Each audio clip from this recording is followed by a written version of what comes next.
Frank Bruno!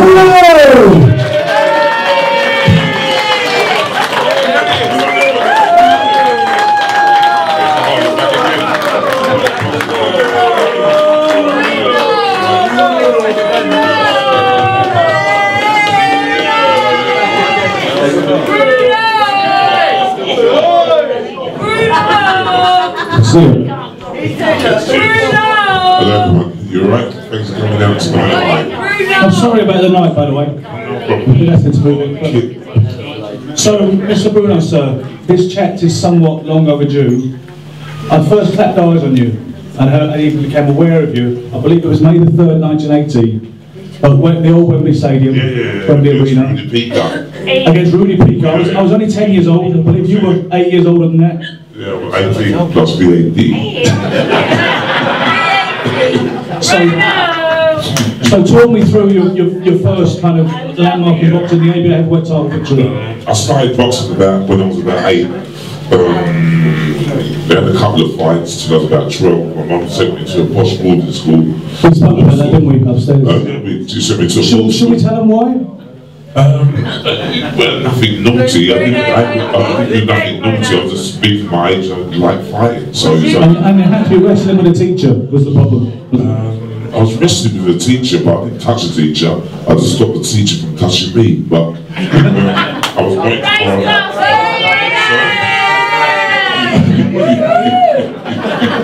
for anyone who's curious, this is a representative of the local temperance society down here, by the way. So you've got sent to an approved school, which I believe in Sussex.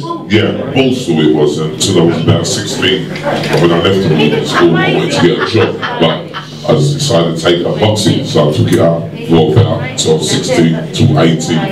And I went to the ABAs, and thank God I went against a guy called Rudy Pico. And I was 18, and I met a guy called Terry Rose from Morris Hope, came on my house. I read the rights actually saying that if I do look after myself, I conduct myself in the right sort of way. Yeah, absolutely. You've done well, and you are amazing. Thank you. I remember Terry Lawler saying the one thing that really impressed him about that ABA final victory was that even though it was a tough fight, and he actually thought you were 2 rounds down going into the last, he said you never stop trying, so hard. Yeah, in life you got to keep trying, and you got to keep trying, never try to give up if you can. There's always people who've got problems and different bits and pieces, but at the end of the day, on that fight, I was desperate to win. Yeah, it could have gone either way, but thankfully it went my way. And although you won me, we're not doing questions and answers yet. Let me do. One question. No, you can't. Let me do the fucking interview first. No, not one question. Frank. Seriously. Frank, you have done. No way. No. Amazing. That's not a question either. Listen. Although you won the ABA title, when turned pro, you said when you were talent scouted by Terry Lawless, who was very much the leading barrel broker in boxing back then, alongside Mickey and the rest. It wasn't plain sailing turning pro from amateur to pro. There was a little bit of an initial disappointment with the first board medical. All the control on the short side of my eye. They wanted me to pass rules and regulations. But they sent me out to Colombia when I was 19. On your own? As well? By myself. Yeah, by myself. Well, it was very expensive getting to fly over there. It was very expensive staying there for 6 weeks. And that was the only place where they could do that surgery in the world? Yeah, at the time. Yeah. Cartel or whatever. Get hold of me, but they took me. You met some interesting gentlemen in the fringes of the pharmaceutical industry out there, didn't you?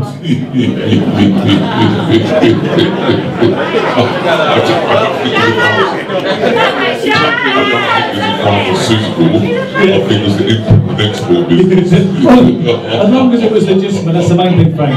But no. So how difficult was it, jokes aside, being a teenager on your own in Bogota, having this what might have been quite frightening surgery, with your dreams hanging in the balance? They were hanging in the balance because I come from South London and I always thought I was a frustrated. I was a frustrated criminal, so I thought I was at the land. So when I went over there, so you quite enjoyed it? Yeah, I went over there looking for a little bit of green. but they wanted to give me something a little bit more powerful than green, but I weren't taking the more powerful stuff at the time, so I just went green, but then that's better, because it took me to one side and said they can make more money this way, but I said I didn't come over here for that, so I've done a runner. Yeah. And you get back to London, back to the Canning Town, the Royal Oak. Making your debut. Did you immediately train under this man Jimmy Tibbs for your debut? Jimmy Tibbs. Yeah. Jimmy Tibbs is right there. Jimmy, right, respect Jimmy. So I didn't see there, Jimmy. Respect Jimmy. Respect the boss. Cheers, Jimmy. Right.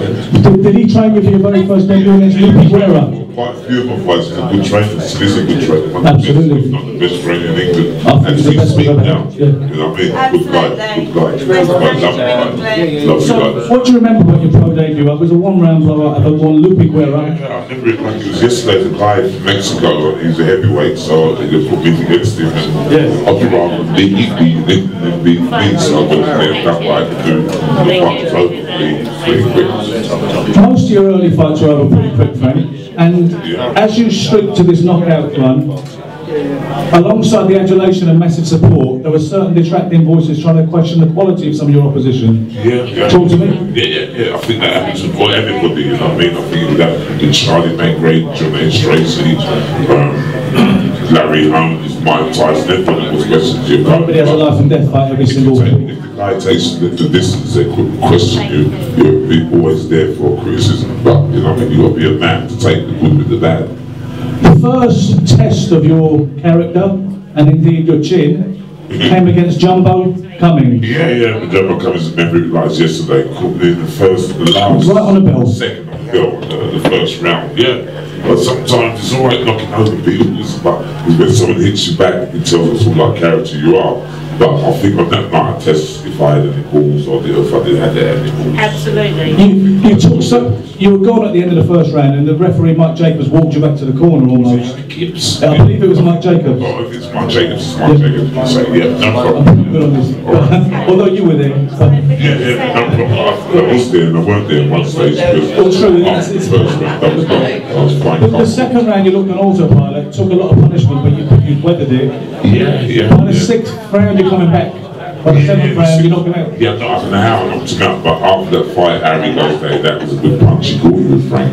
But I said to him, I'm going to fall. What punch was that, Harry? No, what he actually said was, Frank, how long did it take you to recover from that punch? And having nearly been knocked out of the nation, heart in its mouth, you went, what punch was that, Harry? I had to say what punch it was there, because I was in concussion. I was gone. I was there, but I weren't there. But for me, I dug in deep, held in, took a lot of punishment and knocked him out in the seventh round. After a couple more wins against Walter Santamore and Juan Figueroa, your first stumbling block and reversal occurred against James Bunkers Smith on a Sunday at Royal Albert Hall on May 13th. I don't think that was a bad thing that happened to me, because I was knocking over people very, very early.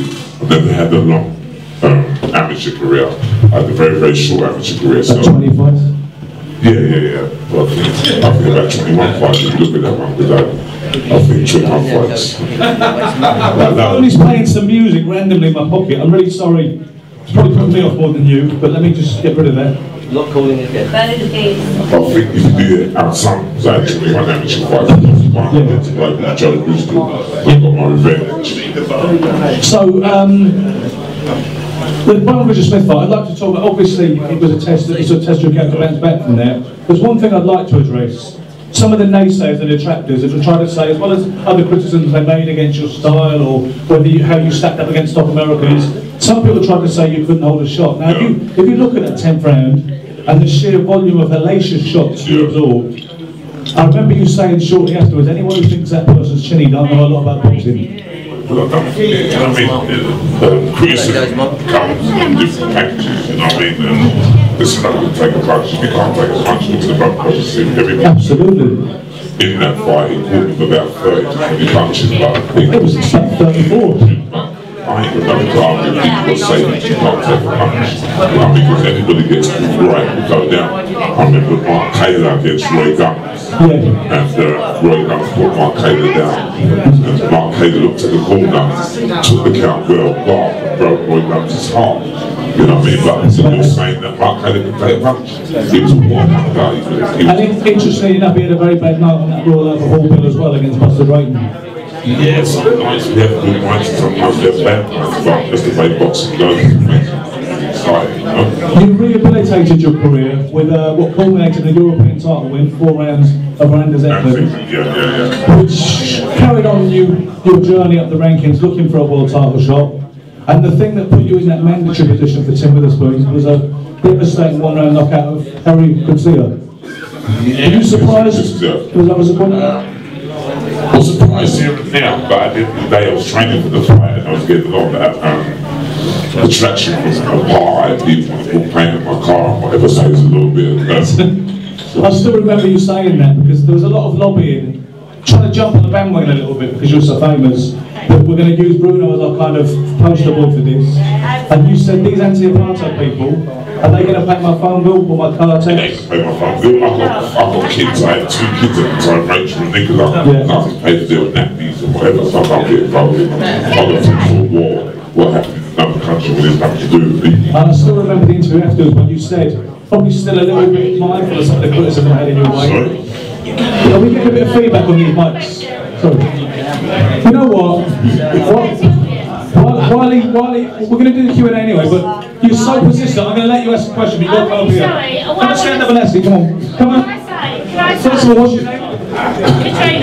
Katrina Freeman. But I have got a question. What I want to say is, you are an inspiration and you are phenomenal. And you've overcome everything, negative, positive, by the end of the day, Frank. Don't matter what anyone says, you have come out, whether everyone says negativity, you are the man and you have come out more positive. And thank you, Dad. Thank you, Katrina. No, you can't get, no, not yet, mate. Seriously, that was, she's asked me about 17 times and even I've no. Listen, we're going to do a Q&A. This is my bit. If you think you can do my job, get up here and try it. Okay? No one does it better. Okay, now listen, Frank, we were talking about Knuckle-up. Obviously, the anti-apartheid people tried to get you to refuse to take part in the contest, which was obviously a complete waste of time. You blew him out when we talk about Venom and how you went for it. You hit him with that great left hook in the eye of the storm. That was the first round, trust me, mate. If you want to go up against me, somebody get it on YouTube. It was the first round.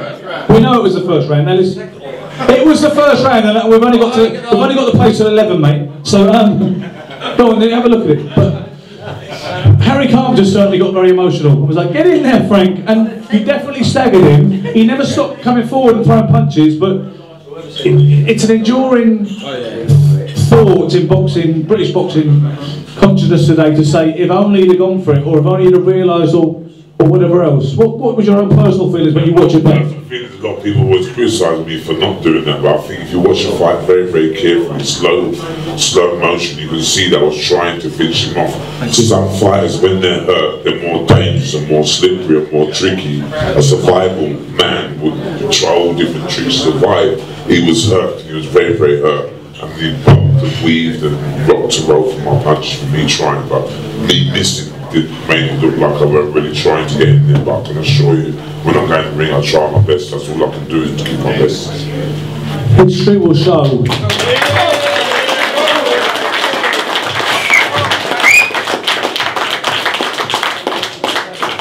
History will show that he got on top shortly afterwards, and by the 5th round he was unloading a lot of shots. Yeah. He didn't put you down again. Compassionate Terry Lawless after he'd throwing them signature combinations like the right hook to the ribs and a right uppercut at the top. Terry took the decision on your behalf to... After that one, he usually threw the left hook. Yeah, we can do it later. Bags up with Tyson though. But no, so Terry decided to compassionately bring things to an end. Yeah. 2 questions. Did you have an issue with that? No, I never had an issue with that, you know what I mean? Because I went in a very good state, I went in very good conditions at the time. So I've got no problem with my calling chucking the towel in, not at all. Just how good or great or in between was Mike Tyson at that point? I think at his peak he's got to go down as one of the most top 3 well, at his peak, he was a dangerous operator, and he was a very, very good fighter, and a good boxer, and at his time, he knew his boxing, he studied his boxing, he was like a encyclopedia when you talk to him, asking about different fights, especially old fights, but I had a lot of respect for him, I still have got a lot of respect for him. Any boxer has got the balls to go into the ring. If a woman goes into the ring as a fighter, I've got a lot of credit, and I've got a lot of respect for him, because it's not that easy. It's like talking a fight. The round one goes a different cup of tea, so my heart goes out to any boxer, whether he's a world champion, he's not world champion.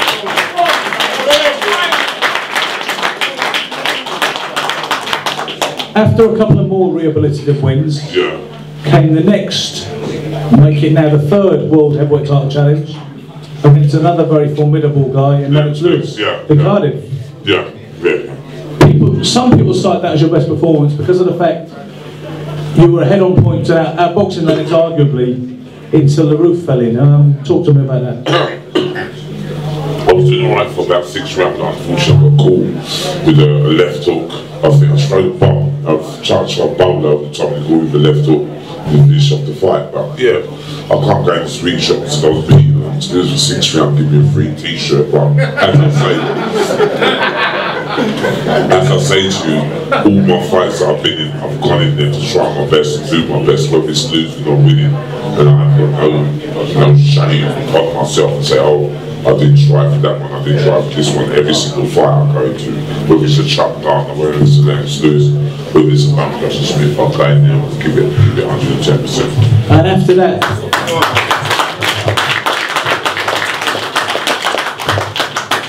And after that, third disappointment, your indomitable spirit wasn't coiled yet. After a few more fights to put you back in contention, the night came in, I believe it was October '95, but you might tell me this one. I'm going to hold my hands up. Against Oliver McCall. Yeah, I think you find that was September. I'm going to doubt you on this one thing, okay? Because I'm not sure it's October. I think it's September 25th or something like that. I'm not going to. I think you've got it. Yeah, September it was. If someone's got a book there, they can get it out and show you exactly. Well, we've all got it. Harry tells you, in EastEnders, he can do some drama classes and all that.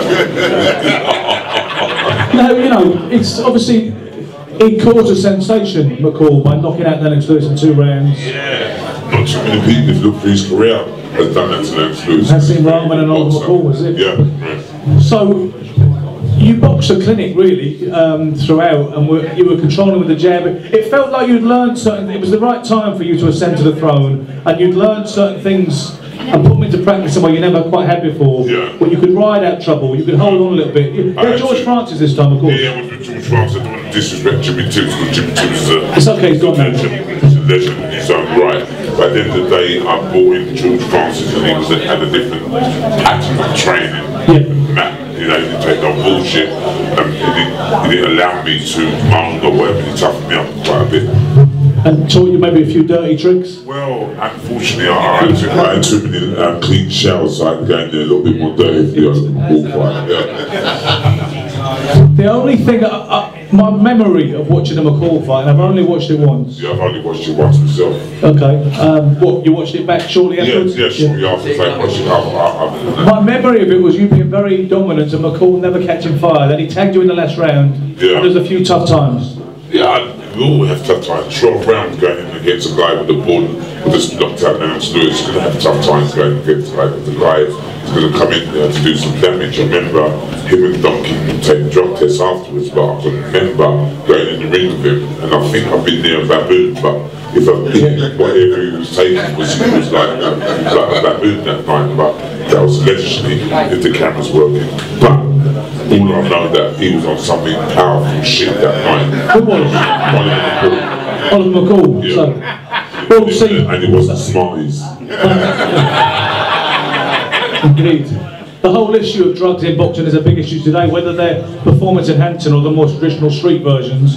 But when you look back on that, when you think now, there were rumours, I don't know if it was just tabloid bollocks, that you purchased that ring and used to sleep in it sometimes because you. Is it true or is that just nonsense? I didn't sleep in the ring. I rested in the ring and I trained in the ring. But I went to a bare knuckle fight the other day, and they said, I'm getting back into bare knuckle fighting. What am I doing to see going to a bare knuckle? But if you watch a bare knuckle fight, it's so exciting. If you watch an unlicensed fight, it's so exciting. If you watch a normal fight, it's so exciting. But the art of fighting is boxing, whether it's with gloves, whether it's aimed at gloves, it's either good or isn't. License, it's a skill of going into the ring. So,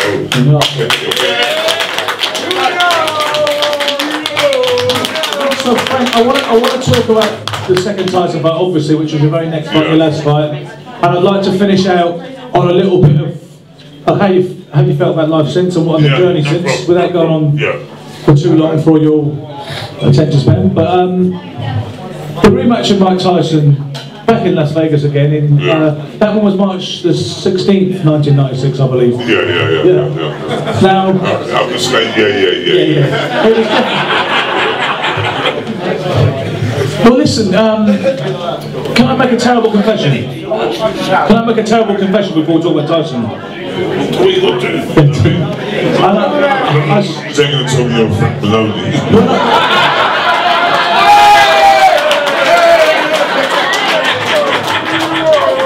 Frank, I feel ashamed of this confession in advance, but I want to get it off my chest because it's a bit like going to confession, like I hide down here almost, right? So, when I was I was very passionate about boxing, as you can tell, since a very young boy. When I was a young lad growing up, I was always a little bit against you and cheering for the other guy. Now, don't give a shit. You're entitled to make your opinion. I think you to come out and be so afraid, but I was a teenager at the time. Yeah, but that makes no difference. You're allowed to choose who you want to do. And I think red. You pick red, you pick blue, you pick blue. No problem. I think I got it off my dad, who always liked to go again. He was very non-patriotic, and he always often went against the England team, Frank Bruno, and anything else, and he instilled it in me a little bit. But the first time I met you at a small horse show in the Prince Regent about 11 years ago. That was Tony Burns was there, Susan Burns. It was young Tony Burns put on the show. And I met you and saw what an incredibly personable, noble gentleman you are. Not to mention, not half that kind of guy they tried to portray you as in the HP Sauce adverts and whatnot. And I felt ashamed, and I would like to apologise for all of that right now. That's what it's all, right? So anyhow. Your own personality, you're allowed to do exactly what you want. Thank you, Frank. I'll take my hat takes off.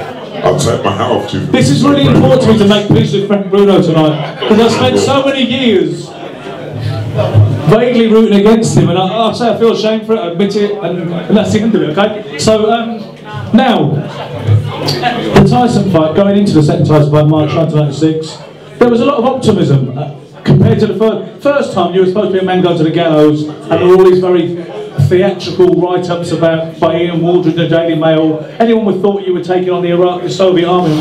That's far. I wouldn't go so far as to say animosity. I think that's the way the public played it, and the promoters wanted to put back so they wanted to make him say nasty things. Sorry, Frank, there's someone here to see you.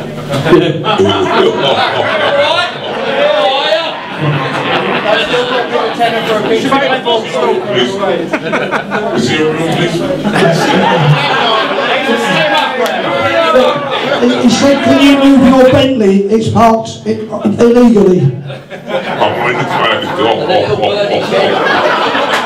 We're going to tell you all the truth. They come like them birds earlier that were criminally stupid at the front. But, okay, so in any case, Frank, having beaten Bugner at White Hart Lane, that was significant to Barry Hearn, who matched him now pole position in British boxing, because that was his first big promotion, his third ever promotion. He went from South Cliff Pavilion in Southend to White Hart Lane with you and Bugner. And it took a long time for you to get back in the ring because of one thing or another beyond your control at that point. Your first challenge to Iron Mike Tyson, which was February 25th, 1989, it was postponed twice, and oddly enough, I was looking at the old tickets the other day, they were printed, and it was supposed to be September 3rd, then it was supposed to be again in October, at some point, October the 25th, I believe. 5 different times. Because of Tyson's, shambolic life at the time. man at the time, so you got to do what the man says. And he was the guys that put the money on the table with Don King and whatever, so you had to listen to what Don King says. He was married to a lady called Robin Gibbons, and she was giving him a little bit of trouble, and he was giving her trouble, and they were crashing cars, and then knows what. Into trees? Yeah, trees, yeah, cars in trees and whatever, but sometimes when you go for a break, I'll be happy like that. Before we talk about the fight itself, which is indelibly linked with the British boxing public consciousness, did the inactivity hurt you, first of all? Did the what? Inactivity. Did it hurt you going in? Really, I always keep myself in shape, but even now I go to the gym twice a day. I can see that. One time today, I look after myself, so I have no problem with keeping fit, keeping sharp. But is it the same as being fight fit? You can't be fight fit, but to get fight fit, you got to get fit, and you got to learn how to get fit and practice your moves. So if you can practice your moves, be key in wanting to get into the gym, which I always have been. Even now, I'm going to the gym and do my bits and pieces, and I'm trying to keep it real. So we shoot forward to that night in Las Vegas with Mike Tyson the first time. But you're jumping the gun. You're going from Mike Tyson to Bugner to whatever. That was your next fight? No, that was your next fight. Honest to God. It was Bugner in White Hart Lane in late 87. Then there was a 2 postponed dates, and then February 25th, 1989 was the night you fought Mike Tyson in Las Vegas. Okay, so... Okay, thank you very much. Now... It was one of the first ever fights that was shown on kind of pay-per-view. Not pay-per-view, it was just on Sky. But look, because hardly nobody had Sky back then, lots of pubs were charging for lock-ins to watch it across the nation. I didn't get none of the extra money. No, we'll have a word about that. But in the first... If I hurt one hand, I've got the other hand. So my motto is, you've got to be a man, you've got to be brave. You've got one hand's got to use the other one. So unfortunately, I did touch retina, so I went 110%. Is it fair to say you never really got started in the rematch with Tyson? Yeah, I would say so. Yeah, to make it easy to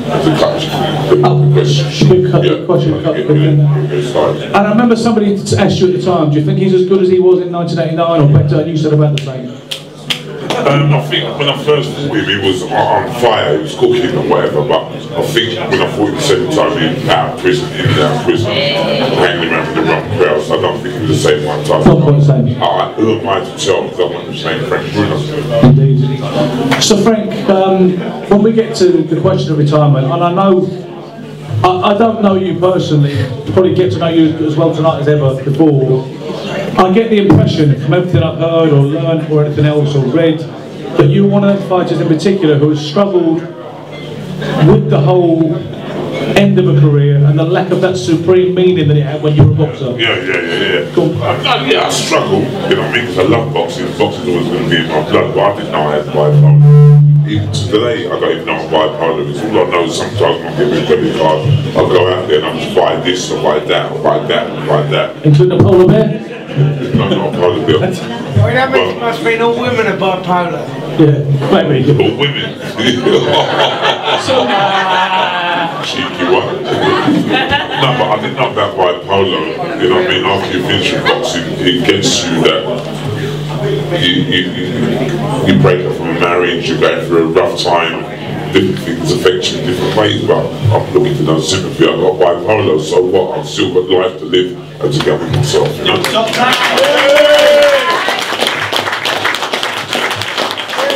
Last question, champ. Given your glittering array of achievements, mostly inside the squared circle, but also as a fantastic human being, attested to by anyone who's ever been around you, Right. what would you most like to achieve that you haven't already achieved in your life? I'm just happiness. I would like to find a nice lady, friend that I can settle down and have some fun. Just live out the rest of my life. And I think just be happy. Because I am happy. I've got my left hand, I've got my right hand. You always do that when you're otherwise you get overdevelopment in one of the arms, right? You don't want that. Listen, Frank, I particularly enjoyed this interview. Of all the fighters I've ever achieved in my life. No problem. You're a consummate gentleman. I really thank you for coming down today. Ladies and gentlemen, one of the best outcomes in the history of boxing, Frank Bruno. Ladies and gents, I'm sure you'll agree, an honest and a real down-to-earth person Frank really is. You know, you don't often get that. People come in to interviews, I'm sure you'll agree, and they've almost... That's one of the best ones I've ever done. I absolutely agree. You're honest. I've been waiting like 30 odd years to do it. Yeah, and I think you're one of the most lovable people this country's ever produced. You know, we love you.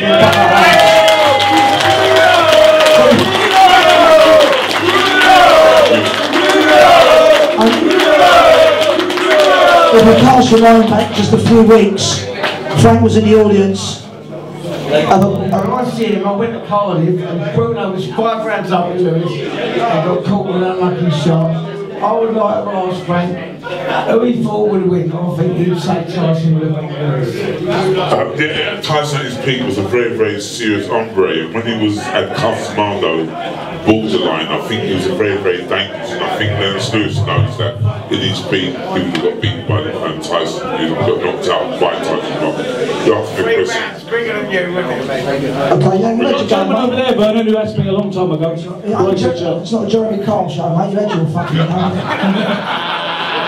so, yeah. Just like to know what your take is on the politics in boxing today. Whereas back in the day everybody fought everybody, but now It's a bit scary, and I mean, because in the old days, in the 70s, 80s, 90s, borderline 200, there were so many good fighters. I mean, like Sylvester Mitty, Maurice Hannigan, Mike Weaver, Larry Holmes, Jerry Cooney, Henry Cooper, Joe. You know what I mean? All fighting each other. You know what I mean? John H. Tracy, so many fighters, but today there isn't so many fighters, and the fighters who are fighting there, they think that they're champions, but we had to fight 15 rounds, and there was some serious, you know what I mean? Serious. He's my... I agree with that, Frank. And Frank, myself, I actually feel that it's been diluted because there are so many belts now. And the only reason WBC, now there's so many belts. If you say did I ever say that I didn't like that? Well, you might have won one. Yeah. If you say something, people think that you're criticising boxing. I'm not criticising boxing. No. It's just that boxing is a very, very good fighter.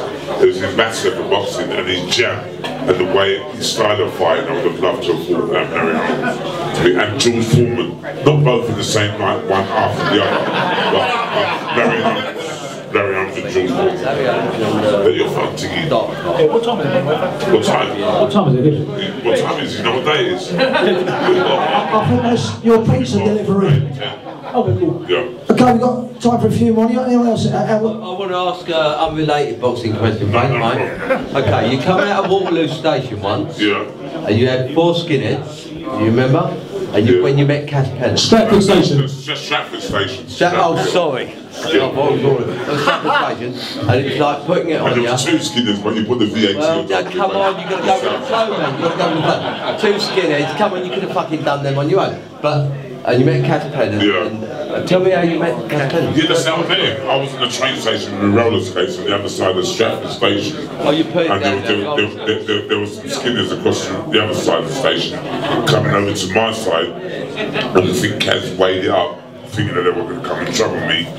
He came over, said, "Are you alright, mate?" And the skinheads went walking, but I think everybody's put a bit of VAT on top of it, like there were knives, there was guns. There was no knives, there's no gun, there's no confusion. It was just, there was a situation that could have happened, which Cass came over to the other side and said, "Mate, are you alright?" And the guys walked away. There was no exchange of punches, no verbal, there was no... Damn it! That's not what it says in Cass's book, is it? I know, he got to sex it up, hasn't he? Exactly. He's got to sell books. Got any other questions out there? And there's one right at the back if you don't mind. But it's even harder at the top, so they will always try and take it from you, not in a bad way. Frank, but what I do want to know is you came from Wandsworth, yeah? Yeah. I used to live in Henry Prince, yeah? Oh, God, shit. Where's that? I'm a South Londoner, yeah? Nah, I'm with Joe. Bandit country. South London as well. But what I would like though, Frank, just come back to the manor No matter what, no matter what. I came back to the manor. Would you know? I came back to the manor and then put Tyson on my bed. I thought I'd go down to Emery Pigs Estate and get my hair cut. And I went down there and they put Tyson. Which one? That bad breed one or the good one? I went down there just trying to give the youngsters a little bit of encouragement. No one ever passed down with Tyson. Never again. But I still go down there and I think it's your nephew. Not in a bad way. My nephew's here. Your nephew was producing. And then you got Sam Dundus. And he's like, Joe, please, Frank. Frank, nah. Crack on and do it, man. Yes. Oh, you're going to help your nephew come down there and do bits and pieces. But it's even harder at the top. Yeah, so they will always try and drag you down, mate. Yeah. The only thing that surprises me, Frank, about what happened to your car is that they could spell Tyson on that estate.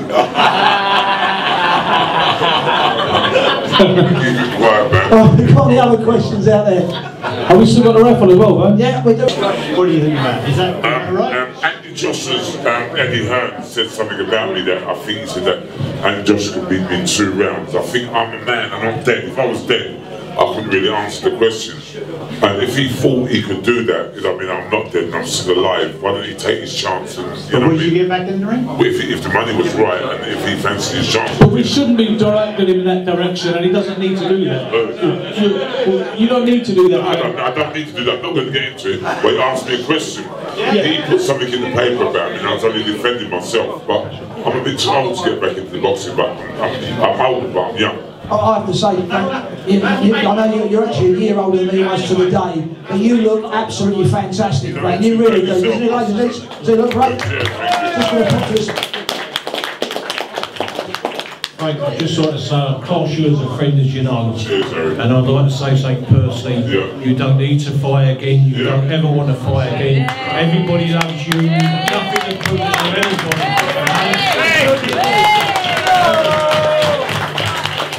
Just the cameraman's got a question. I think it's, can you get smaller? He can't get you in the frame, mate. Do you want to come up here a bit closer, Gary, and do your thing? Frank, who inspired you to be the man you are today? I think my dad inspired me. My dad died when I was about 14, 15, when I was at my ball school. And I think he inspired me. He dropped some manners on me, never made me have bad manners.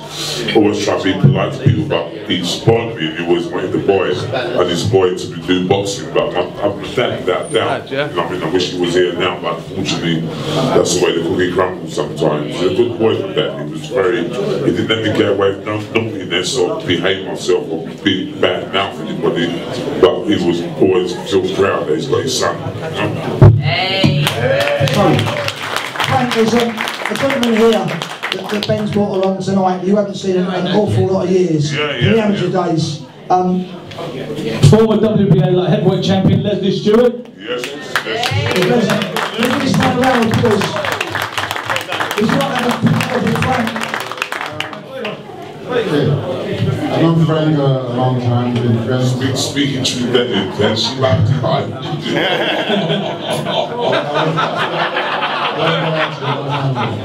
I've been out with him a long time ago. I've known Frank a long time since we were teenagers. Right? We both were on the 19s, the English team, and we both boxed in Germany and so on. And I went one way, he went this way, he stayed here. I went to New York, still pro in Trinidad and Tobago. And over the years I've read about your ups and downs and your wins and your losses. I just have one question. I've told you that you've been through, your trials and tribulations, and you had some defeats and so forth. And then you finally won the world title. And I want to know how you felt after finally winning the world title. What were your first thoughts? When I spoke to you upstairs, this is what I've been rude, I've been corrupted. When we were speaking upstairs, you told me that you couldn't really understand how I lost so much and to get myself up to get for the 4th world title challenge. But I was hungry and I had something dream in my heart, and my mind and my body and my soul, so I really wanted it so desperately.